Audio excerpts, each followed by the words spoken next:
ರೈತ ಮಿತ್ರರೇ, ನಾನು ನಿಮ್ಮ ಅಶೋಕ್. ನೀವು ನೋಡ್ತಾ ಇರುವಂಥದ್ದು ಅಶೋಕ್ ಅಗ್ರಿಕಲ್ಚರ್ ಯೂಟ್ಯೂಬ್ ಚಾನಲನ್ನು. ರೈತ ಮಿತ್ರರೇ, ಈ ಒಂದು ವಿಡಿಯೋದಲ್ಲಿ ನಿಮಗೆ ಇದೊಂದು ನ್ಯೂಸ್ ಅಪ್ಡೇಟು.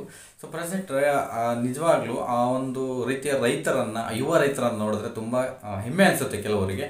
ಏನಂತ ನೀವು ಆಲ್ರೆಡಿ ತಮ್ಮನೇಲಿ ನೋಡ್ಕೊಂಡು ಬಂದಿದ್ದೀರಾ. ನಿಜವಾಗ್ಲೂ ಅಷ್ಟು ಕಾಸ್ಟ್ಲಿಯೆಸ್ಟ್ ಬೈಕಲ್ಲಿ ಹಾಲನ್ನು ಅವರು ಮಾರಾಟ ಮಾಡ್ತಾ ಇದ್ದಾರೆ ಅಂತಂದರೆ ನಿಜವಾಗ್ಲೂ ಒಂದು ಹೆಮ್ಮೆ ಆಗಿರತಕ್ಕಂತಹ ಒಂದು ಜಾಬ್ ಆದರೂ ಅವರು ಫೀಲ್ ಆಗಿರಬೇಕು. ನಾವು ಮಾಡುವಂತಹ ಜಾಬು ಹೆಮ್ಮೆಯಿಂದ ಕೂಡಿದೆ ಅಂಥದ್ದು. ನಾವು ಯಾವುದೇ ಎಷ್ಟೇ ಆಗಲಿ, ಕಾಸ್ಟ್ ಬೈಕಲ್ಲ ಮೇಯ್ನ್ ಇಂಪಾರ್ಟೆಂಟ್ ಇಲ್ಲಿ.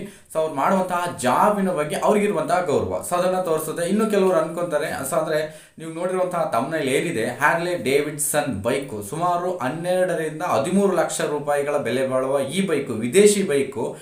ಹಾಲು ಮಾರಾಟ ಮಾಡಲಿಕ್ಕೆ ಇಟ್ಕೊಂಡಿರ್ತಕ್ಕಂತಹ ಒಬ್ಬ ವ್ಯಕ್ತಿ, ಯುವ ರೈತರು ಇವರು. ಇದು ಗುಜರಾತ್ನಲ್ಲಿ ನಡೆದಂತಹ ಒಂದು ಘಟನೆ. ಆ್ಯಕ್ಚುಲಿ ಕೆಲವ್ರಿಗೊಂದು ಅನುಮಾನ ಇರುತ್ತೆ, ಇಷ್ಟು ಕಾಸ್ಟ್ಲಿಯೆಸ್ಟ್ ಬೈಕನ್ನು ಹಾಲಿಗೆ ಇಟ್ಕೊಂಡಿದ್ದಾರೆ ಅಂತ ಅಂದರೆ ಈ ಬೈಕ್ ಕಂಪನಿಯವರು ಏನಾದರೂ ಇವರಿಗೆ ಅವಮಾನ ಮಾಡಿದ್ರ, ಆ ಬೈಕ್ ಕಂಪನಿಯ ಒಂದು ರೆಪ್ಯುಟೇಷನ್ಸನ್ನು ಡೌನ್ ಮಾಡಲಿಕ್ಕೆ, ಅವರ ಬೇಡಿಕೆಯನ್ನು, ಅವರ ಒಂದು ಡಿಮ್ಯಾಂಡ್ಸನ್ನು ಕುಗ್ಗಿಸ್ಲಿಕ್ಕೆ, ಅವರ ಹೆಸರನ್ನು ಕಡಿಮೆ ಮಾಡಲಿಕ್ಕೆ ಏನಾದರೂ ಈ ರೀತಿ ಮಾಡ್ತಿದ್ದಾರಾ ಅಂತಂದು ಕೆಲವರೊಂದು ಡೌಟ್ಸ್ ಇದೆ. ಬಟ್ ಅದಲ್ಲ. ಲಾಸ್ಟ್ ನಮ್ಮ ಒಂದು ಇತಿಹಾಸದ ಪುಟಗಳಲ್ಲಿ ಈ ಒಂದು ರೋಲ್ಸ್ ರಾಯ್ ಕಾರುಗಳು ತುಂಬಾ ಕಾಸ್ಟ್ಲಿಯೆಸ್ಟ್ ಕಾರುಗಳಾಗಿದ್ವು. ಅಂತಹ ಕಾರುಗಳನ್ನು ನಮ್ಮ ಭಾರತದ ಒಂದು ರಾಜ ಏನು ಮಾಡ್ಬಿಟ್ಟ, ಕೊಂಡ್ಕೊಂಡ್ಬಂದು ಅವರ ಒಂದು ಬೀದಿಗಳಲ್ಲಿ ಕಸ ಗುಡಿಸ್ಲಿಕ್ಕೆ ಇಟ್ಕೊಂಡಿದ್ದ. ಯಾಕೆಂದರೆ ಅವರು ಅವಮಾನ ಮಾಡಿದ ಉದ್ದೇಶಕ್ಕೋಸ್ಕರ ಅದೆಷ್ಟೇ ಕಾಸ್ಟ್ಲಿ ಧನವಂತ ಅವರು ದುಡ್ಡಿರ್ತಕ್ಕಂಥವ್ರು ಕೊಂಡ್ಕೊಂಡ್ಬಂದು ಅಂದರೆ ಕಸ ಗುಡಿಸ್ಲಿಕ್ಕೆ ಇಟ್ಟಾಗ ಆ ಒಂದು ಕಂಪನಿ ರೆಪ್ಯುಟೇಷನ್ಸ್ ಹಾಳಾಯಿತು, ಕಂಪನಿಯ ಹೆಸರು ಅನ್ನೋದು ಹಾಳಾಯಿತು.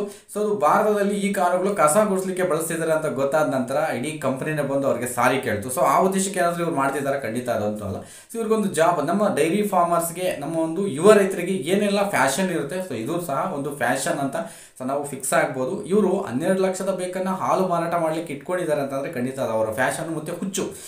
ನಾವು ಯಾವುದನ್ನು ಮಾಡ್ತಿದ್ದೀವಿ, ನಾವು ಏನರಲ್ಲಿ ಮಾಡ್ತೀವಿ ಮುಖ್ಯಲ್ಲ, ಏನನ್ನು ಮಾಡ್ತಾ ಇದ್ದೀವಿ, ಹೇಗೆ ಮಾಡ್ತಿದ್ದೀವಿ, ಅದನ್ನು ಅವರು ಫ್ಯಾಷನ್ ಆಗಿ ಮಾಡಿ ಗುಜರಾತ್ನ ಒಬ್ಬ ರೈತ ಖಂಡಿತ ಈ ರೀತಿಯಾಗಿ 12 ಲಕ್ಷದ ಬೈಕಲ್ಲಿ ಹಾಲನ್ನು ಸಾಗಾಣಿಕೆ ಮಾಡ್ತಿದ್ದಾರೆ. ನಾವು ಕಾಮನ್ ಆಗಿ ಎಕ್ಸೆಲ್ಗಳು, ಆ ಸ್ಕೂಟಿಗಳಲ್ಲಿ ಅಥವಾ ನಮ್ಮ ಒಂದು ಸ್ಪ್ಲೆಂಡರ್ ಪ್ಲಸ್ಸು ಅಥವಾ ಈ ಒಂದು ಫ್ಯಾಷನ್ಸ್ ಬೈಕ್ಗಳಲ್ಲಿ ನಾವು ಹಾಲನ್ನು ಮಾರಾಟ ಮಾಡಿದ್ದೀವಿ. ಇವರು ಏಕವಾಗಿ 12 ಲಕ್ಷದ ಬೈಕಲ್ಲಿ ಹಾಲನ್ನು 2 ಕ್ಯಾನ್ ತಗಲಿಸ್ಕೊಂಡು, ನೀವು ನೋಡ್ತಾ ಇದ್ದೀರಲ್ಲ, ಆ ಕಡೆ ಒಂದು ಕ್ಯಾನ್ ಈ ಕಡೆ ಒಂದು ಕ್ಯಾನ್ ತಗಲಾಕೊಂಡ್ಬಿಟ್ಟು ಹಾಲನ್ನು ಬೇರೆ ಕಡೆಗೆ ಕೊಂಡೊಯ್ಯತಕ್ಕಂಥದ್ದು. ಇವರು ಸೇಲ್ ಮಾಡ್ತಿದ್ದಾರೆ ಅಥವಾ ಸೆಂಟ್ರಿಗೆ ತಗೊಂಡೋಗ್ತಿದ್ದಾರೆ ಅನ್ನೋದು ಮಾಹಿತಿ ಇಲ್ಲ. ಒಟ್ಟಲ್ಲಿ ತಗೊಂಡೋಗ್ತಿರೋದು ಅಂದರೆ ತುಂಬಾ ಹೆಮ್ಮೆ ಆಗುವಂಥ ವಿಷಯ. ರೈತರೇ, ಯುವ ರೈತರು ಇತ್ತೀಚಿನ ಯಾರೆಲ್ಲ ಬರ್ತಿದ್ದಾರೆ, ನಿಮ್ಮ ಒಂದು ಹೊಸ ಟೆಕ್ನಾಲಜಿಗಳ ಮುಖಾಂತರ ಡೈರಿ ಫಾರ್ಮರ್ಸ್ ಆಗಿ ಡೆವಲಪ್ ಆಗ್ತಕ್ಕಂಥ ತುಂಬ ಹೆಮ್ಮೆ ತರುವಂತಹ ವಿಷಯ. ಅಷ್ಟೇ ಹೇಳಿಕೆ ಒಂದು ವಿಡಿಯೋ ಮಾಡಿದ್ದು. Thank you. ನೀವು ಇದಕ್ಕೆ ನಿಮ್ಮ ಒಂದು ಕಾಮೆಂಟ್ ಏನು ಅಂತಂದರೆ ಬಿಟ್ಟು ಖಂಡಿತ ಕಾಮೆಂಟ್ ಮಾಡಿ. ಇವರ ಒಂದು ಬೈಕಲ್ಲಿ, ಇಷ್ಟು ಲಕ್ಷದ ಬೈಕಲ್ಲಿ ಹಾಲನ್ನು ಸಾಗಾಟೆ ಮಾಡೋದಕ್ಕೆ ನಿಮ್ಮ ಒಂದು ಕಾಮೆಂಟ್ ಏನು ಅಂತ ಖಂಡಿತ ಕಾಮೆಂಟ್ ಮಾಡಿ ಅಂತ ಹೇಳ್ತಾ ನಾನು ಅಶೋಕ್, ನಮಸ್ಕಾರ.